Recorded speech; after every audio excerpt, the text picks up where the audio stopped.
you're an avid fan of Star Wars Empire at War, you may have noticed an extra mini update to Empire at War Fall of the Republic. This was a hotfix / change on a particular ship that I wish to focus on for today's video. That ship is the Galactic Republic's Acclimator I, and it was shifted back into tech level 2 for skirmish mode. The original 0.6 update had pushed it down a tech level, meaning the Galactic Republic faction were able to build carriers without the need of teching up, much like the Confederacy faction. Now many might say this is valid, as Confederacy players had this luxury for a few months and allowed them far superior fighter control in early game of many skirmish battles. So why did they make this change? The price is still the same and is twice as much as any tech level 1 carrier the Confederacy has. So why make this change and remove the alteration that could fundamentally change the way a person would play Galactic Republic? Well, I wanted to look into this further, and utilising the new features Fall of the Republic 0.6 has to offer, I was able to get some really interesting results that answer a lot of these questions I've just described, and potentially conjure up more questions as well. So this is why the Acclamator was changed in Empire at War. Before I jump into the video, guys, did you know over 40% of you that watch our videos are not subscribed? If you wish to see more content covering Star Wars, Empire at War, and even new game releases like our coverage on Doom Eternal, be sure to hit that subscribe button and ring that bell notification so you can be kept up to date on our videos and live streams. So one new feature added to Fall of the Republic is that you're able to test ship stats on dummy targets. All ships are unique, so testing ships against one another doesn't always translate into this ship is better than this ship, as some particular spacecrafts can excel more in one fleet than another. You wouldn't put a Recusant class light destroyer in the front line when they are built to be protected and target at range. Each ship should have significant weaknesses that the player must be aware of and avoid them. So placing the C-99 carrier against a frigate dummy ship, you can see it does absolutely zero amount of damage, as expected. The Acclimator I, on the other hand, is able to deal consistent damage, and with its boost weapon power ability, it can double that damage output and slowly be able to destroy the frigate dummy. But that is to be expected also, surely, right? Because you're paying double the amount of credits to build the ship, and it builds more fighters and bombers to help. Well, actually, no. Being able to build this Acclimator at tech level 1 means that this vessel can effectively destroy any ship the Confederacy can build at tech level 1 with ease. Meaning that before the hotfix, I didn't need to build anything else but the Acclimator to counter any of my opponent's ships before they tech leveled up. For example, Artisans for firepower? Nah. Acclimators can do a better job and spawn fighters and bombers. So having that extra 2,500 credit price tag and the incredibly long build time to tech level 2 is very meaningful, as it allows the Confederacy player much more time to prep for tech level 2 and give a more even playing field for the early game.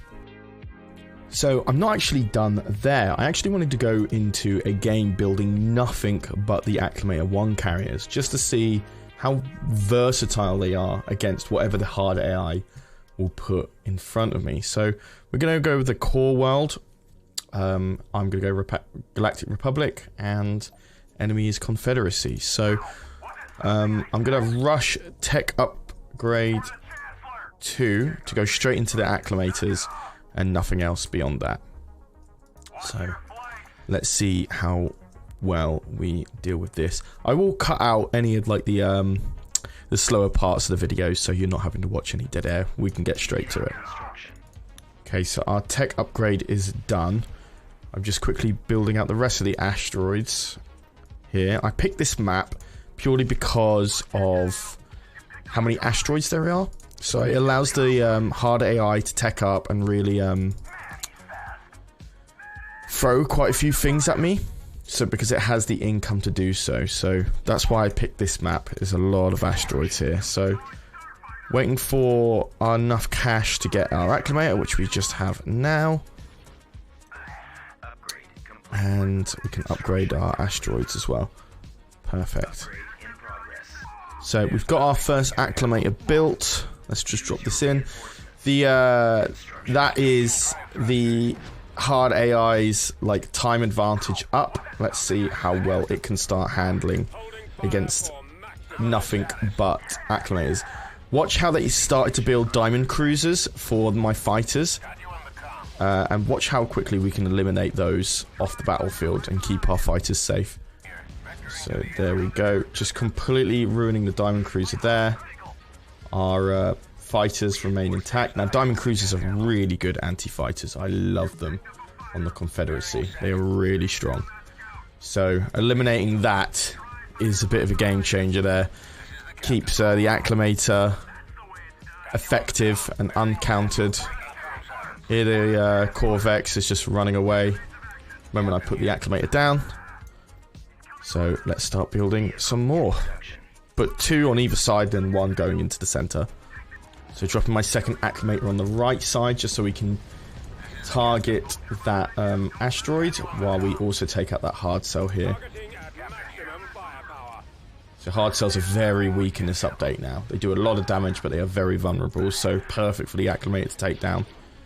And we've got another Diamond Cruiser here that we're going to just wipe out. Taking out our asteroid here, but we've got a good controller on the left side. We've only just 1 Acclamator, so dropping in the second will allow us to have full control. Bringing in our 5th Acclamator. Our asteroids here seem to be safe. Just got to wait for this asteroid to return and build on that again. So the AI is completely given up on trying to push for the right side. So that allows us full control of these asteroids once again. Moving this Acclamator right up close so it can... Ooh, there's an ion cannon there. It's disabled it. Right, let's move you into the center and this Acclamator into the center as well. Right before taking out that hard cell. And gone. Wow, there we go. Okay, now it's gone. So we can get that center asteroid. Got this asteroid once more. We've got both these asteroids. Gonna just go and get these satellites just for good measure. And we've got vision on that asteroid. Take that one out. We've got quite a lot of income now, so we can build 2 more. Okie dokie. Right. So it looks like, yeah, we've got really strong control. The AI doesn't seem to have teched up. I was kind of hoping that they would tech up to 2. But no such luck. But that's okay. Yeah, I mean, the purpose of the video is just to show the effectiveness of an Acclamator 1 and then allow you to come to your decisions on whether or not you want to keep them in your fleets, etc, etc, or how many you want in your fleets. They are a very popular ship. I really like them. I think they're very, very effective. Right, so that brings us to 6 Acclamators, 1 in ready for deployment. So we're going to build our 8th one. And I think we were probably very comfortable to just start pushing into the center. We could also probably get the hero Acclamator as well. That would be pretty good. We'll see how well that performs. I believe I might have to tech up again for that though, so let's just do that now. So I believe I have to be tech level 3 to get him. Oh, okay, this is interesting. So they have teched up. Let's... As you can see, previously in the video, I showed a recusant. This is how you don't place a recusant. Ships aren't equal. Acclamators are, I think, cheaper than the recusant. And yet here we have... I mean, I would only need 1 of these, and it would absolutely shred it. So, you can kind of get an idea of just how important ships are, like, in terms of like what they are supposed to do. Okay, recusant should be doing what it's doing now, targeting my asteroid from a distance. But these Acclamators are not having it. Right, now we've got... Yeah, we definitely need to tech up to get the other heroes, so we'll do that now. Let's build another Acclamator while we wait. We've got like 9,000 at this point. So yeah, we destroyed that recusant. Okay, so we've teched up. We've got Yularen, and we have Pelion. That's it. He has an Acclimator. That's exactly what we wanted. Okay, so we'll build him and finish the game. Okay, so let's get our hero in. And our 4 Acclamators. There we go. Perfect. So we have quite a lot of Acclamators now. We have 11. The last games I did, I won all of the games that I tested before this. And I was able to successfully win with like just 5 Acclamators. But that map was a lot smaller. And obviously, AI is nothing compared to humans. Although they did try to... The second game, they were doing really well at taking out my asteroid, so it took a lot longer to win the game. Like, I think it took about, like, a 1/3 longer than this game. Just purely because the AI was suppressing my income. But again, 4 to 8 Acclamators. Very, very strong. They were strong in the 0.5 update. But I do agree that the hotfix had to happen. Because having these on tech level 1, at first I was like, oh, it makes sense, you know. It's fine. But, you know, like, oh, we can build fighters on tech level 1, this is really good, but Acclamators are like, you know, very good ships. Acclamator 1s. I don't think I'll ever look at building the assault loadout. Even though it's cheaper, I won't even think about spending an extra 150 credits for the 2. If I'm honest. I'd just stick with the Acclamator 1. Does a good amount of damage. You can take out the enemy's asteroids near their station. Ek likes to do that a lot when we play Skirmish. They do really well. Although, yes, you could argue Artisans can do that.